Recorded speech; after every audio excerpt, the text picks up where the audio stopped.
welcome. Today I will answer a question from a viewer. He asked me challenges and obstacles I faced when applying for residency and job in Singapore. For example, paperwork, pass holders, education level, and how did I overcome them.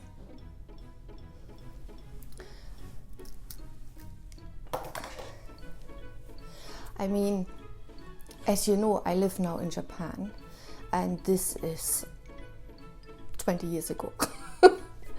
So I'm not so sure if this is still valid, but let's start with it.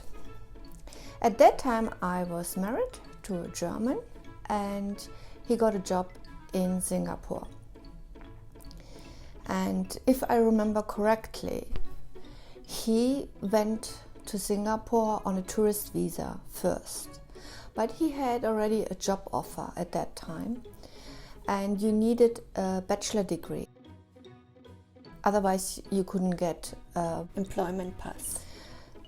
This is what I remember. And maybe the lower paying job, there is some other visa, but I will just talk about the visa what we got at that time. So, and I joined in much later. So therefore I was on a dependent visa. He got employment pass and I got my dependent visa, and both of our boys were born in Singapore. So I didn't face any big challenges at that time. And I think all 2 years we had to renew them. Of course, we both were German passport holders, so this was not a big problem. What I remembered vividly in Singapore, is they asked me at immigration what race I am, and I thought I'm on candid camera because we never asked this in Germany. It is almost taboo, yeah. And I didn't know what kind of race I was. That's how stupid. I thought, okay, German, is this a race? And then I was, no, that's not it. So I write European, that's also not. We look so different. And what happened then? Somebody said, oh no, you're Caucasian. And then I was Caucasian? And I associated it with Russia, but whatever. So yes, I'm Caucasian. I thought this very strange at that time. Later I realized they needed it for, you need it for a lot of things in Singapore. For example, you have a quota in Singapore for HDBs. At least this is what I remember. And there has to be so many Chinese, so many Malay, and so many Indians. So they had some kind of quota to regulate harmony in Singapore. Is this correct? If I'm wrong, sorry for that, but that's how I understood it at that time. Anyhow, where was I? Yeah,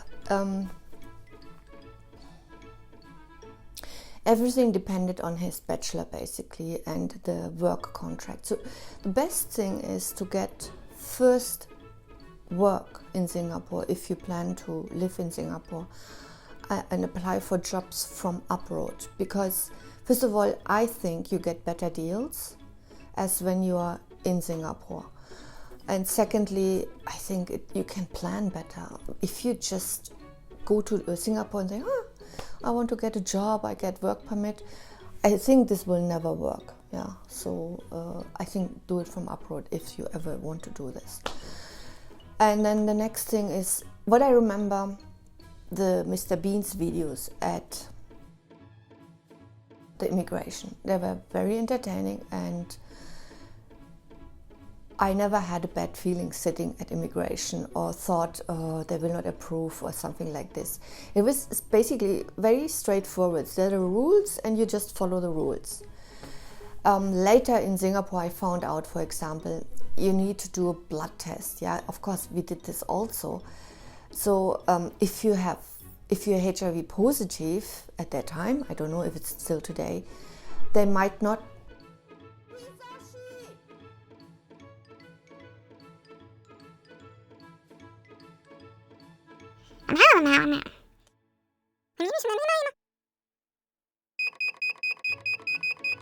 Om Mitraya Namaha. Om Ravaye Namaha.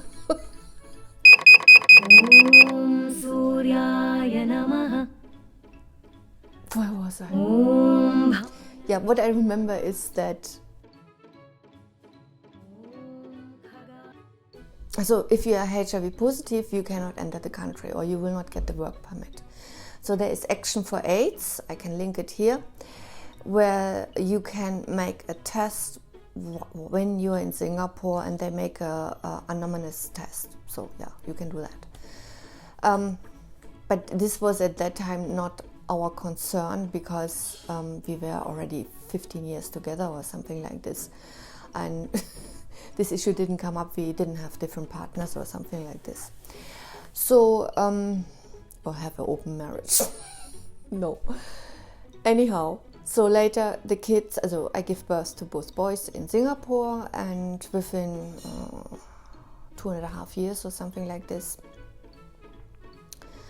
And yes, we had to apply again for employment pass. Of course, it will be approved. But we decided then at that time to get PR. And when we applied for PR, I remember vividly that, of course, my husband, but I had to apply basically on my own if this is correct. I remember I have to give all my education. And I have a high school degree for universities of applied science. So I was allowed to study in Germany for economics, BWL, we call it BWL. It's a Fachabitur. So somehow this wasn't not so clear. At that time you couldn't just easily, they couldn't understand it easily, but now it's very clear today. Nobody asks questions anymore, but at that time they asked a lot of questions about my education. So, yeah, I think we explained it more with business, economics, yeah, I don't know. It was a little bit, because if my education was not high enough, we wouldn't get PR at that time. This is what the guy said at the counter, yeah. Yeah, well, and we later split up, and he gave back his PR because he wanted to get his retirement money out and all this.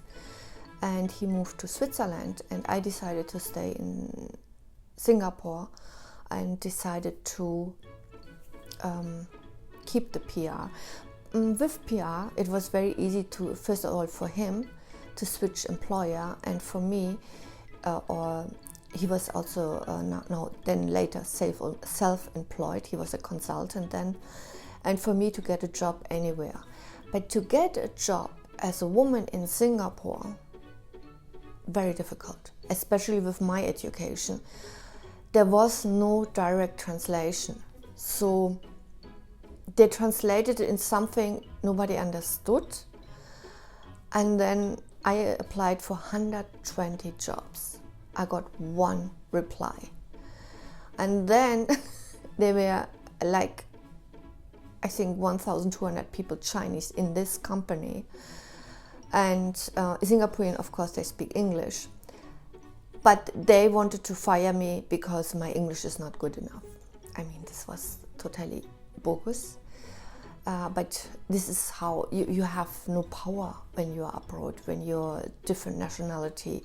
You can say, oh, it's not true, and da-da-da-da, and here's my test, and here's this, and this is my experience. It doesn't matter. Anyhow, 120 application. This never happened to me in Germany. In Germany, basically, I applied for one job, and they immediately wanted me, and I usually got always an offer to get higher salary. I was at that time already, I had an offer in 96 for 8,000 D-Mark. It's now 4,000 euro, maybe not so much. But I was a personal assistant then at that time, and yeah, anyhow. But I followed my husband, I was a main breadwinner in Germany, and I followed my husband to Singapore.